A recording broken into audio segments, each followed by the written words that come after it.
trouve ça important aujourd'hui qu'un danseur professionnel se prépare au-delà de juste le cours de danse et ses répétitions pour qu'il augmente son niveau physique, donc son niveau de performance, mais aussi pour qu'il ne se blesse pas et qu'il ait une carrière qui soit longue et dans les meilleures conditions possibles. Bienvenue dans Histoire de soignants, le podcast de Staff Santé qui vous emmène à la rencontre de soignants qui sortent du cadre. Quels sont leurs parcours, leurs déclics professionnels ou leurs plus beaux souvenirs? Pourquoi avoir choisi d'exercer dans cet environnement? Tous les mois, un soignant nous ouvre les portes de son quotidien et de sa réalité, loin des idées reçues.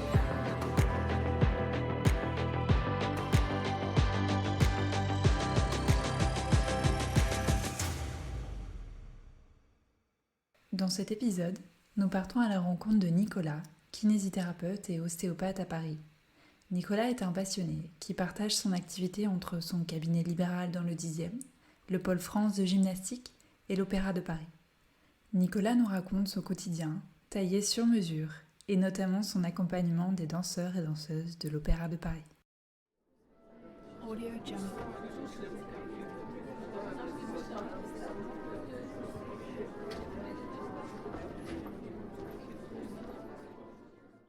Le métier de kiné, c'est un métier où on est en relation avec les gens.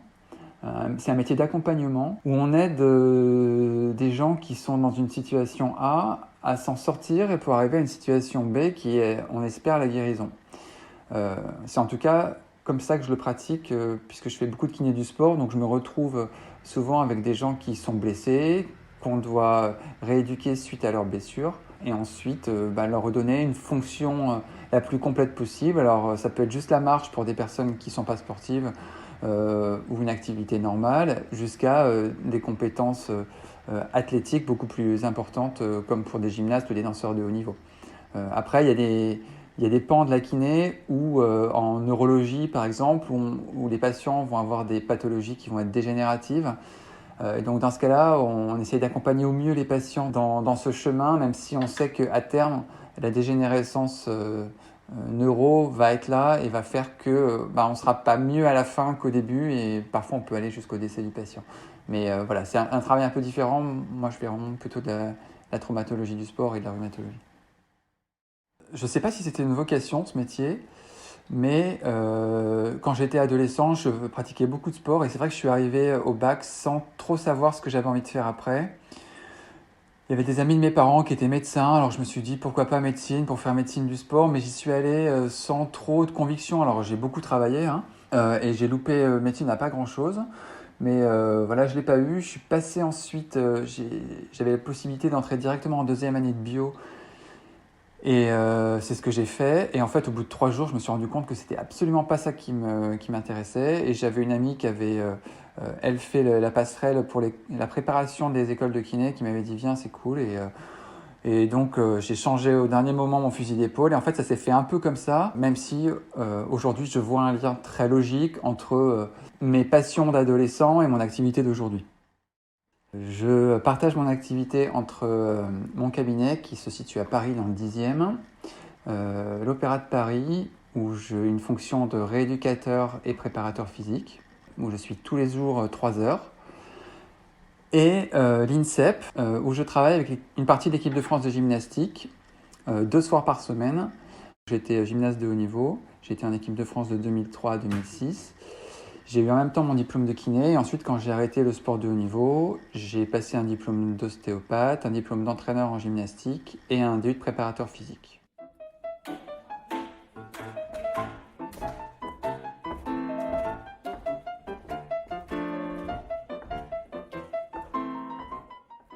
Après ma carrière de sportif de haut niveau, j'ai travaillé dans un cabinet de kinésithérapie du sport, un cabinet libéral qui se situait à La Défense, où le médecin du sport qui était dans ce cabinet est le médecin de l'école de danse de l'Opéra. Donc pas la compagnie qui est à Garnier, mais l'école de danse qui est à Nanterre. Et donc Tania Bello, elle soignait évidemment beaucoup de danseurs de l'école, mais également de la compagnie. Et il y a eu évidemment beaucoup de danseurs qui sont venus la voir quand moi j'ai travaillé là-bas. Et moi, venant de la gymnastique, c'est vrai que j'avais une affinité particulière avec les danseurs. Elle a commencé à m'adresser quelques danseurs en rééducation, et puis c'est bien passé. Et je me suis rendu compte, moi, en rééducation, que il manquait aux danseurs des choses de base leur permettant de bien récupérer.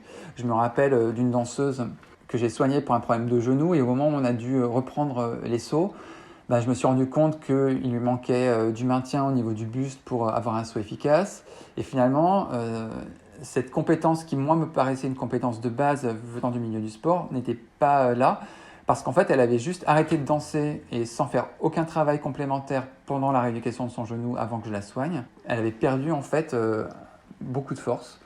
Et donc je me suis dit qu'il y avait vraiment un travail de fond à faire chez les danseurs de l'opéra et chez les danseurs en général. J'ai candidaté à l'opéra et il s'est trouvé qu'au même moment, les danseurs de l'opéra donc, étaient en demande de quelqu'un pour venir faire une permanence en salle de gym à l'opéra. Et c'est comme ça que ça a commencé, c'était en 2012. Et donc j'ai commencé une fois tous les 15 jours, puis une fois par semaine, puis 2 fois par semaine.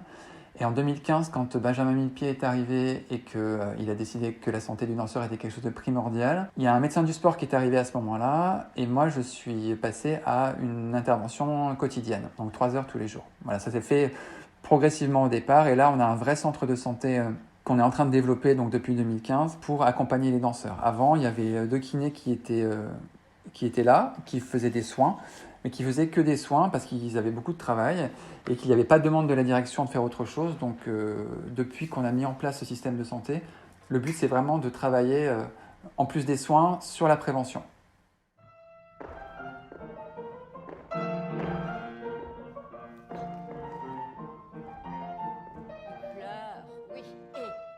Moi j'ai fait kiné et après comme j'avais un diplôme d'ostéopathe, que moi j'avais eu personnellement un cursus dans le monde du sport de haut niveau et que j'avais un DU de préparateur physique, j'ai pas fait de formation complémentaire. Aujourd'hui, il existe des formations qui s'appellent kiné du sport, donc il y a beaucoup d'organismes qui sont spécialisés là-dedans et qui apportent à des kinés qui sont diplômés de kiné, donc de manière généraliste, qui apportent donc à ces kinés des compétences plus orientées vers le sport, donc des compétences de thérapie manuelle qui peuvent qu'on peut comparer à des techniques d'ostéopathie sur l'appareil locomoteur, des compétences aussi sur la réathlétisation, donc c'est-à-dire la phase finale de la rééducation pour ramener le sportif à un niveau de performance, tout ce qui est très spécifique à l'accompagnement d'un sportif et un sportif de haut niveau. Libre et en même temps actif. Mon rôle à l'Opéra de Paris, il est divisé en 2 parties. D'une part, la partie rééducation. Donc, quand un danseur se blesse, je vais faire la rééducation. Donc, par exemple, s'il se blesse à la cheville, je vais rééduquer sa cheville. Et en même temps, je vais faire en sorte que le reste du corps garde une bonne condition physique. Donc, par exemple, l'autre pied, les hanches, le buste, pour qu'au moment où ils vont pouvoir reprendre les cours de danse progressivement, ils aient un capital physique suffisant et qu'ils ne se reblessent pas parce qu'en fait, ils se sont arrêtés déjà longtemps pour leur cheville. Et le deuxième pan de mon activité, c'est tout ce qui est prévention. Donc, c'est-à-dire faire en sorte que on va dire les qualités physiques des danseurs soient les plus hautes possibles pour qu'ils puissent danser de la manière avec un corps le plus disponible possible pour la danse, mais aussi qu'ils ne se blessent pas. Finalement, si je fais bien mon travail de prévention, je ne dois pas les voir en rééducation ensuite puisqu'ils sont censés ne pas se blesser. Je trouve ça important aujourd'hui qu'un danseur professionnel se prépare au-delà de juste le cours de danse et ses répétitions pour qu'il augmente son niveau physique, donc son niveau de performance, mais aussi pour qu'il ne se blesse pas et qu'il ait une carrière qui soit longue. Voilà, là, à l'opéra, les danseurs ont une retraite à 42 ans, enfin c'est jusque-là, parce qu'il y a une réforme qui vient de passer. Mais en tout cas, ils sont en contrat jusqu'à 42 ans. Donc le but, c'est de les accompagner jusqu'à la fin de ce contrat, donc jusqu'à cet âge-là, et dans les meilleures conditions possibles.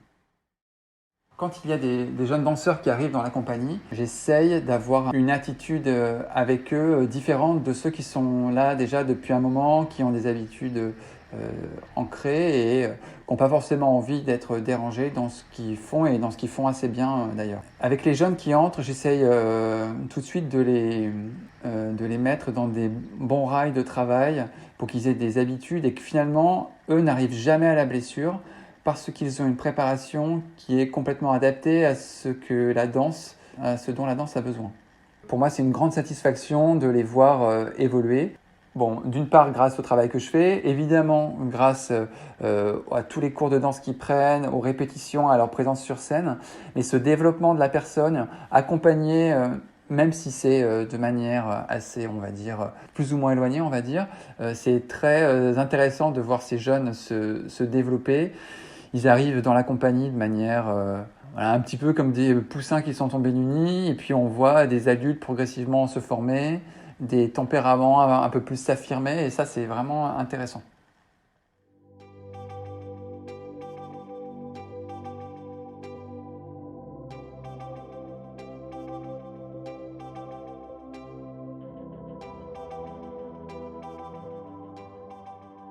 Ce qui me plaît, c'est le lien que je peux avoir avec les patients. C'est vrai que le côté technique est très intéressant, il est très stimulant intellectuellement, d'autant plus que depuis quelques années, il y a un renouvellement des connaissances en kiné avec beaucoup de techniques qui sont basées sur les preuves, des études qui sont faites. Donc ça, c'est assez stimulant intellectuellement, mais moi, ce qui m'intéresse vraiment, c'est le lien que je peux avoir avec chaque patient, comment trouver une solution qui lui soit adaptée, comprendre aussi quelles sont ses contraintes, quels sont ses objectifs de vie, et du coup à partir de ça, construire un projet avec lui qui soit adapté à ce qu'il veut et pas à ce que moi je veux. J'avais un de mes profs qui disait kiné c'est 50% de technique, 50% de contact. Voilà, je pense que c'est très vrai. Il y a toute une vague de kiné basée sur l'épreuve, donc qui apporte un socle de connaissances beaucoup plus sûr et qui se renouvelle. Donc c'est vraiment très bien, mais il ne faut pas oublier la composante humaine du soin. Et ça peut être un peu le risque quand on a vraiment une pratique qui n'est que basée sur l'épreuve et qui ne prend pas compte de la singularité de chaque patient. Et ça peut être un peu la dérive qu'on peut voir actuellement dans certaines pratiques. Le métier de kiné est un métier où on touche beaucoup les gens. Donc c'est vrai que le contact humain émotionnel est renforcé par le contact physique. Ça, je le vois beaucoup en ostéopathie, où je pratique pas mal d'ostéopathie tissulaire, c'est-à-dire beaucoup en écoute de la manière dont le tissu du patient, c'est-à-dire ses muscles, ses tendons, réagissent au contact de ma main. Et donc, il y a un échange qui n'est pas que dans l'échange verbal, mais qui est dans le non-verbal. Donc, à la fois dans le contact que je peux avoir manuellement, mais aussi dans le contact visuel. C'est un métier où il faut être assez empathique pour essayer d'être dans l'accompagnement, comprendre en fait qu'est-ce qui est en train de se jouer en face pour la personne qu'on est en train de soigner.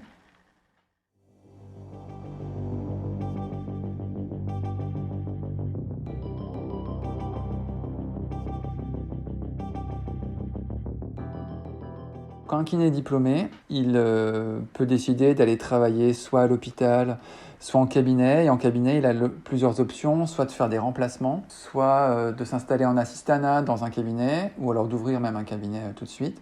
Après le diplôme, il y a beaucoup de kinés qui partent dans les dom-toms faire des remplacements pendant quelques mois. Et puis ensuite, quand ils ont envie de se poser ou quand ils ont envie de se former, et bien en fonction de leur sensibilité, en fonction de ce qui leur plaît, ils peuvent ensuite faire des formations complémentaires.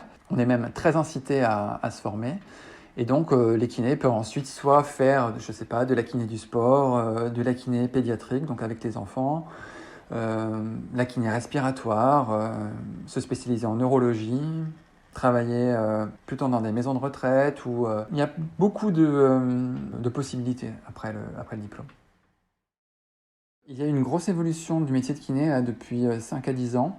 On est de plus en plus sur une profession avec des techniques qui sont basées sur des preuves scientifiques. Moi, quand j'ai fait mes études, on ne parlait pas du tout de ça. Ensuite, quand j'ai fait mon DU de prépa physique et que je suis entré dans le monde universitaire, j'ai vraiment été frappé par le fait qu'en kiné, finalement, on nous apprenne des choses sans vraiment les justifier. Quand il y a quelques années, il y a eu cette vague qu'on appelle EBP, donc Evidence-Based Practice, qui est arrivé, je trouvais ça vraiment très bien. Ça permet vraiment d'avoir des choses qui sont scientifiquement prouvées. Après, c'est important aussi d'avoir cette bonne base de connaissances, mais de s'autoriser aussi à en sortir complètement, parce que parfois ça ne marche pas avec tous les patients. Et voilà, il y a quand même une individualisation à garder, avec l'importance de prendre le patient dans sa singularité, autant en termes de compétences physiques que que d'approche, on va dire, émotionnelle par rapport à leur corps. Je vois avec les danseurs, si je leur fais des protocoles comme ils sont décrits, avec un nombre de séries très défini, parfois ça passe pas du tout. Il y en a qui supportent pas d'avoir des séries à faire. Il faut trouver des exercices variés souvent. Donc voilà, la grosse évolution pour moi de ces dernières années, ce sont ces protocoles, ces exercices qui sont basés sur la science. Et je pense que c'est très bien. Maintenant, je pense aussi qu'il faut s'autoriser à en sortir et assez fréquemment. Mais tout en sachant quand est-ce qu'on en sort et pourquoi on en sort.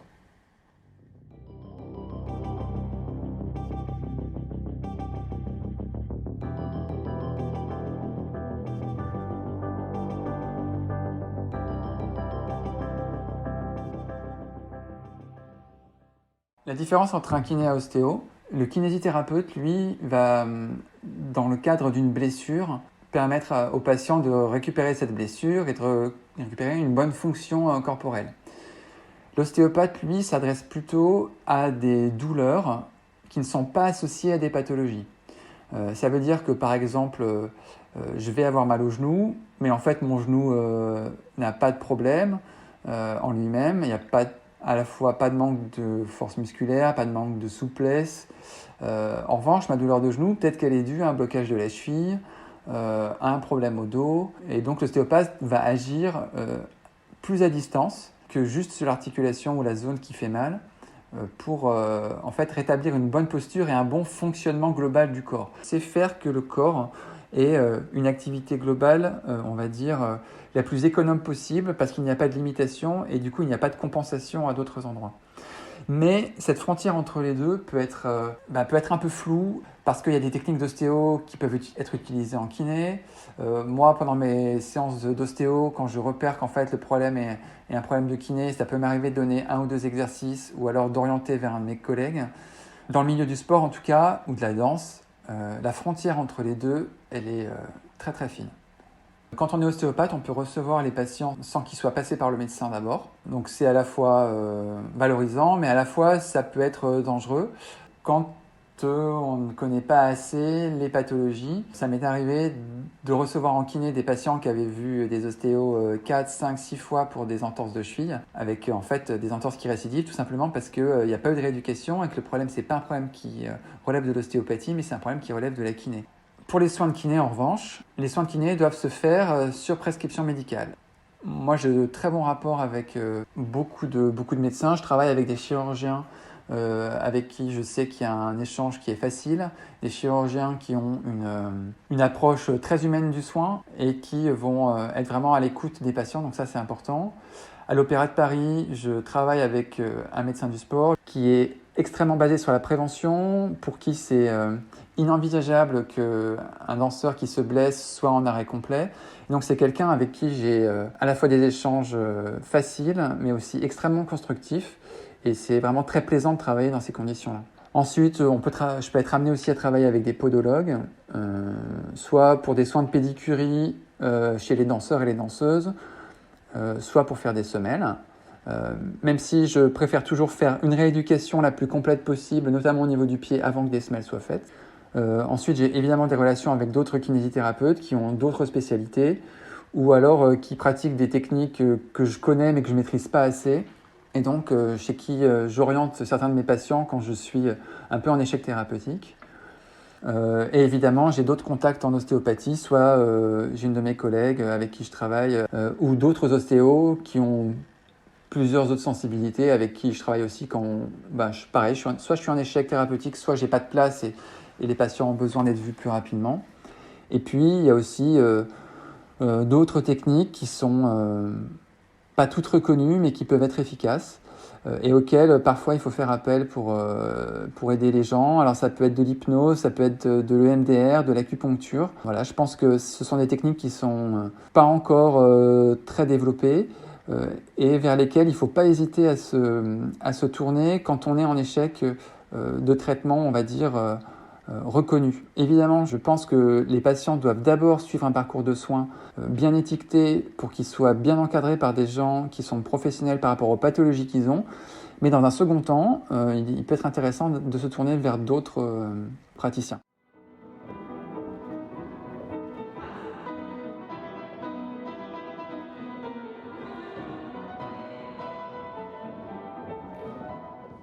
Chaque jour, alors, si je vais à l'opéra le matin, donc j'y suis à 10h30, donc je vais voir des patients entre 8h30 et 10h. Si je suis à l'opéra l'après-midi, du coup je suis au cabinet toute la matinée. Le soir, je finis entre 18 et 20h. Et j'ai du temps aussi consacré pour la gestion du cabinet, parce qu'on est un cabinet de groupe, on est 14 praticiens maintenant, et tous sur la kiné du sport. Mais donc ça demande un peu de gestion, de management, donc j'ai du travail avec mon associé principal pour faire tout ce travail d'organisation, de gestion, de management du cabinet, essayer de répondre aux demandes de mes collègues, voir avec la secrétaire s'il y a des choses à gérer, accueillir les stagiaires. J'interviens à l'école de kiné de Saint-Maurice, donc là où j'ai été diplômé, avec des étudiants, où je m'occupe de leur accompagnement. En fait, je les vois avant chacun de leurs stages pour fixer avec eux les objectifs de leur stage. Et après, je les vois à la fin du stage pour voir s'ils ont pu réaliser leurs objectifs et valider des compétences, les compétences métiers. Il y a 11 compétences métiers pour le métier de kiné. Et voilà, donc je vais à l'école de kiné de temps en temps pour suivre un groupe. Et je fais aussi du suivi à distance avec des sportifs de haut niveau qui sont en formation de kiné, qui ne peuvent pas aller trop à l'école pour faire ces suivis. Et donc je fais un suivi à distance de ces étudiants, pareil, objectif de stage avant le stage et validation des compétences à la fin.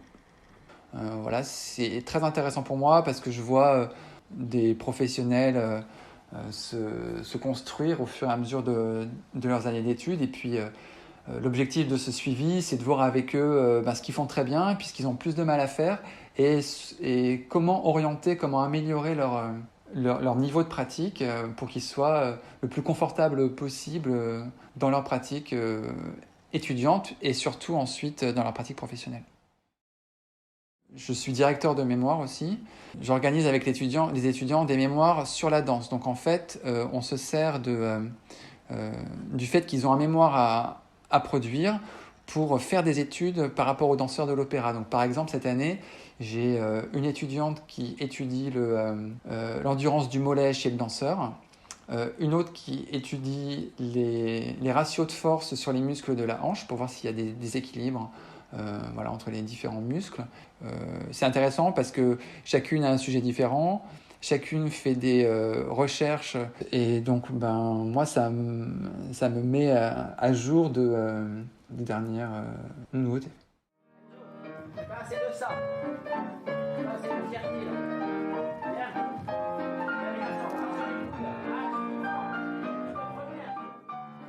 Je suis très heureux, ça me plaît beaucoup.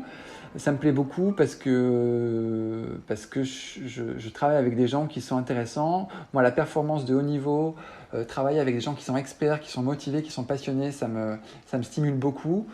Donc, travailler à l'INSEP avec des entraîneurs qui ont beaucoup de connaissances sur l'entraînement, des gymnastes qui sont tous les jours pendant 4 à 6 heures sur les agrès, c'est passionnant. Être avec les danseurs qui font ça depuis leur plus jeune âge, qui en font leur métier, qui produisent des spectacles magnifiques sur scène. C'est passionnant pour moi d'être en relation avec des gens comme ça. Et dans un milieu artistique en plus, pour lequel j'ai pas mal de sensibilité.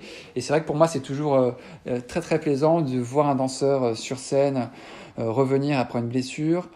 C'est plaisant de voir les jeunes même passer un concours ou être bien distribué sur scène au bout de quelques années de ballet, et puis de voir un beau spectacle, de me dire qu'à mon échelle, j'ai fait ce que j'ai pu pour que tout se passe pour le mieux.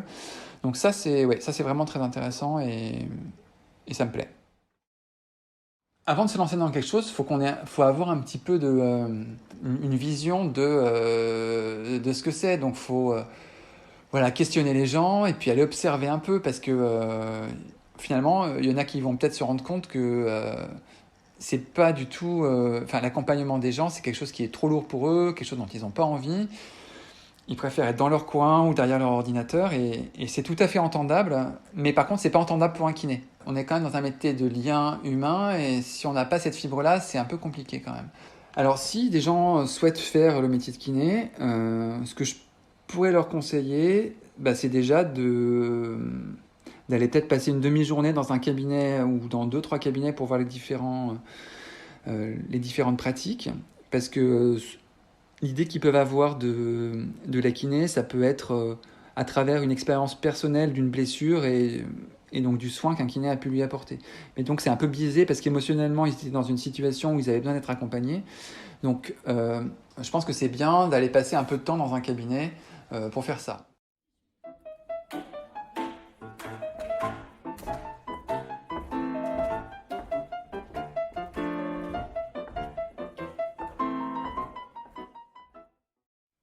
Merci à Nicolas pour ce témoignage qui nous a permis de comprendre les différents aspects et l'éventail de possibilités du métier de kinésithérapeute. Ce podcast vous a été proposé par Staff Santé, le site emploi de référence des professionnels de santé. Des milliers d'offres, des conseils et d'autres portraits sont à découvrir sur staffsanté.fr. Si vous avez aimé l'épisode, donnez-lui une note, ça aide le podcast à se faire connaître. À bientôt pour une nouvelle histoire de soignants.